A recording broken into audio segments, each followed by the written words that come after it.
JEP and WKPP's Beach Cleanup 2015. Here at JEP and WKPP, we have undertaken many initiatives aimed at protecting and preserving the environment.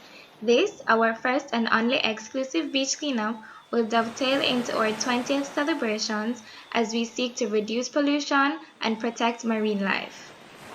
Date September 19, 2015. Site Shipwreck Beach, Palisados. Time 7:30 a.m. to 10:30 a.m. Here are a few pictures of the site. As you can see, the site is filled with debris and in dire need of cleaning. Planning process. Before the beach cleanup, during the beach cleanup, and after the beach cleanup. Before. Decide garbage drop-off points. Create signs to indicate which garbage goes into which pile. Determine section of beach to be used for registration. Secure services of local garbage collector. Source supplies. Provide t-shirts and make necessary arrangements for transportation, refreshments, first aid, and restroom facilities. During. Set up registration area. Volunteers should work in teams of 4 to 5 and should be instructed what to do with garbage bags once they have finished cleaning up. Collect completed data cards. Oversee removal of garbage and limit waste as much as possible. After, ensure volunteers return data cards. Create a clearly labeled box for this purpose. Tabulate data cards. Count the number and size of garbage bags collected and calculate the weight of the trash. Return all data cards to the Jamaica Environment Trust by October 2, 2015. What we will need: work gloves, rakes, garbage bags black for normal trash and blue for recyclables, clipboards and pencils. This list is by no means exhaustive and is subject to change by the committee. Coming together is a beginning. Keeping together is progress. Working together is success. Henry Ford. Let's all work together to make this event a success.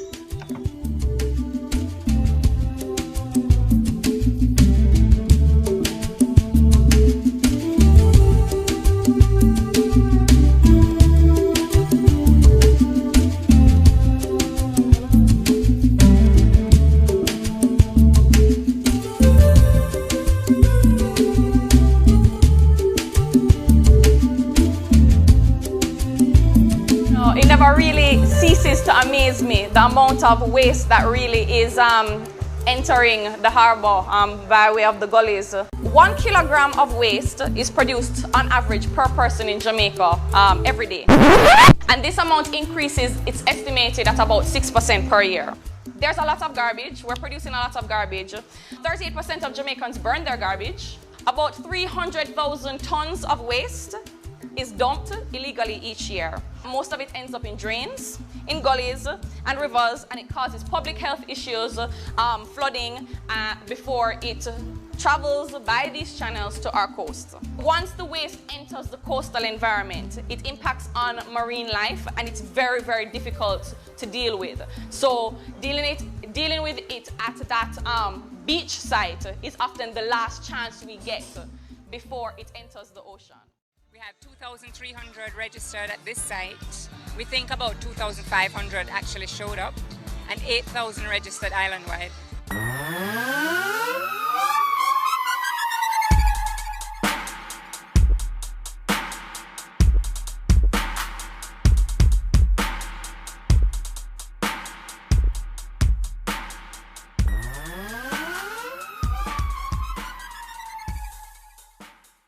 The important thing to note about this program is that volunteers not only pick up trash, they also collect data on what they pick up. So this data goes into a national report, which is submitted to the Ocean Conservancy, who then creates an international report, which they use to lobby for improved environmental practices. It's a one-day event, so a lot of it is symbolic. It's not actually solving the marine litter problem or Jamaica's solid waste problems in general. For most sites, as I said, if you go back in a couple weeks, in a month, if there was a large rainfall event, the garbage will be back on the beach. It's very much a responsive approach. Also, the data has not been used locally much outside of JET and a couple academics who come and visit us when they're doing their studies. So what did we do about that? Because, you know, if we see a problem, we're going to try to fix it, right?